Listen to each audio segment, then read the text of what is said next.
Do you know what Title IX is? No. Do you know what Title IX is? No. No. No.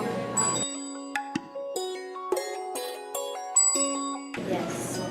Yes. Do you value your education? Yes. Yes.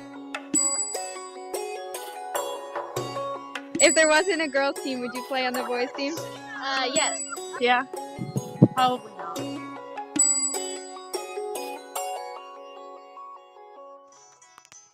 Before Title IX was passed in 1972, women struggled to be treated equally in society. Most of the time, women were told to participate in more feminine activities, such as cooking and cleaning.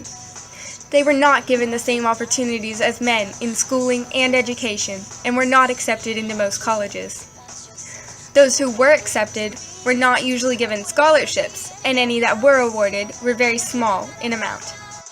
Though girls could go to school, some did not care to attend, and an even lesser number wanted to participate in athletics.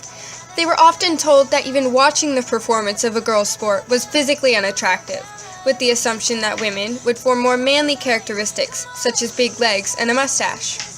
Women were even told that participation would likely result in a slim chance at reproduction and marriage. However, a few women, such as Billie Jean King and Kathrine Switzer, continued to participate in the sports they'd grown to love, regardless of what they were told. They began to inspire women all around the country, starting the beginning of something big, women's rights, in not only sports, but also education.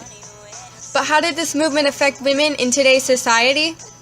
Well, I came to talk with the principal at Cypress Lakes High School to see what she thought.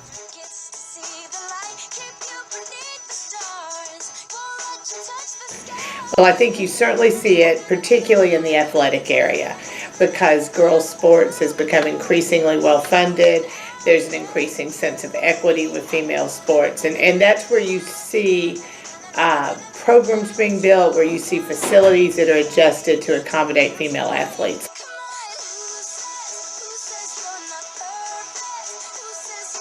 I think women every day get progressively better opportunities. I think you see a narrowing of pay grade gaps between gender. I think the opportunities, the glass ceiling for women has been raised significantly since then in every area, whether it's education, whether it's businesses, opportunities are much, much more prevalent for women.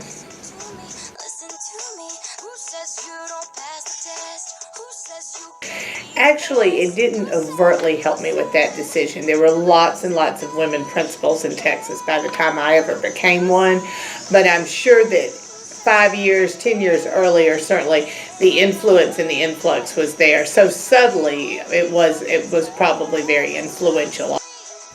Although this movement seemed like a step forward for most women, many years after it was passed, Title IX started to show its downfall. My mom, Heather Danhoff, experienced one of these downfalls when her high school soccer experience was cut short due to the new development of a girls' team her senior year.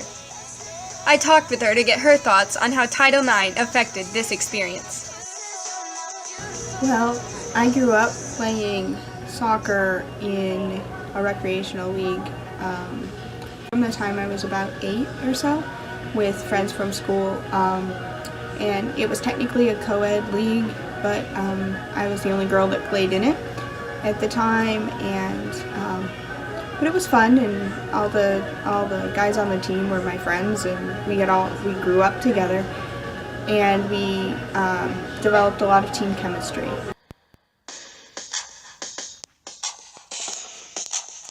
At first, being in the high school league, being the only girl, was a little bit surprising to people, but they just got used to it. But about the time my senior year came around, so this was the early 90s, there was a girls program that they decided to open up because there was enough interest in a girls program. But the school board decided that I had to play in the girls league, and they pulled me off of the boys team even though I was a captain and the MVP from the year before.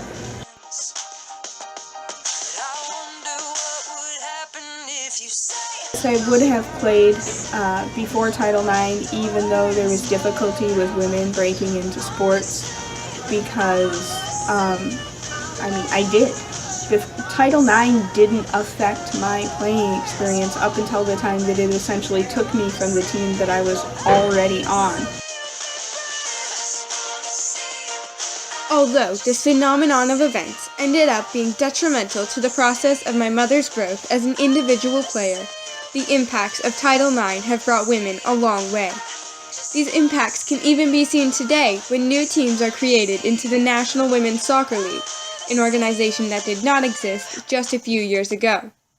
The newest addition to the NWSL, the Houston Dash, is beginning their first season strong, building a quickly growing fan base along with their ongoing winning streak in their preparation scrimmages against many big-name colleges in soccer.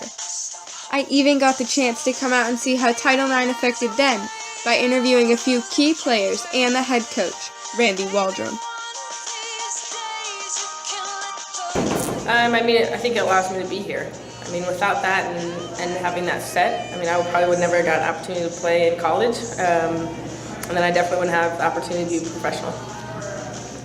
It's meant the world to me because if I didn't have that in college and had the opportunity to play in high school and college, then I wouldn't be here today. And this has been my dream since I was a little girl. So to be here playing for the country is awesome.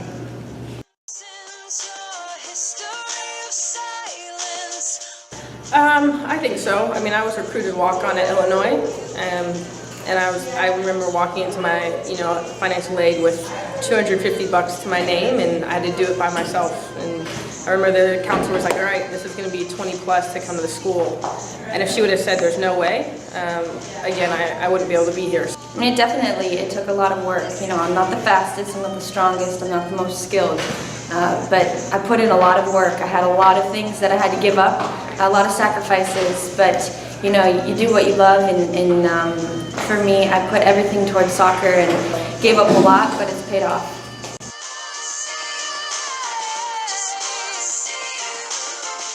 Yeah, it's really hard, and at UNC they do a good job of getting you tutors and things like that, talking with your professors, but it definitely is a challenge, and we pride ourselves on being really committed to the academic side, but it's hard when you're traveling and playing. Yes, it's a lot of schoolwork, lots of traveling, lots of soccer, but I think I had great coaches at Florida State who, emphasized the importance of academics, and, growing up that was something that my parents always emphasized too, so I think I was pretty well balanced and did a good job of.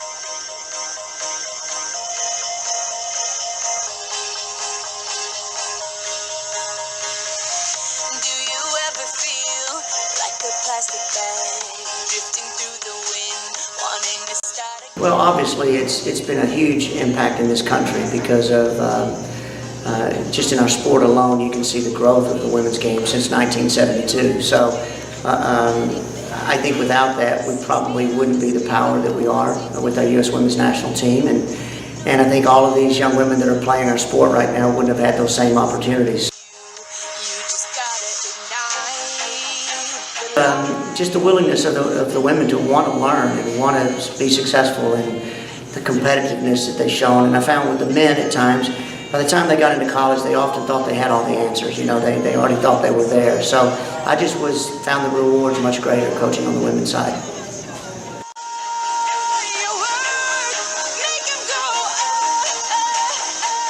Well, I think the importance of the pro league is really probably first and foremost is to ensure that we continue as the best in the world in the women's game. I think the other piece of it is we need a pro league just for young players to aspire to have somewhere to play beyond college, because over the years that I've been in the college game, I've seen so many young players graduate, and then all of a sudden there's this big lull in their life because it's like, what do I do now? As a result of Title IX, women around the world have been inspired to go out and do what they love.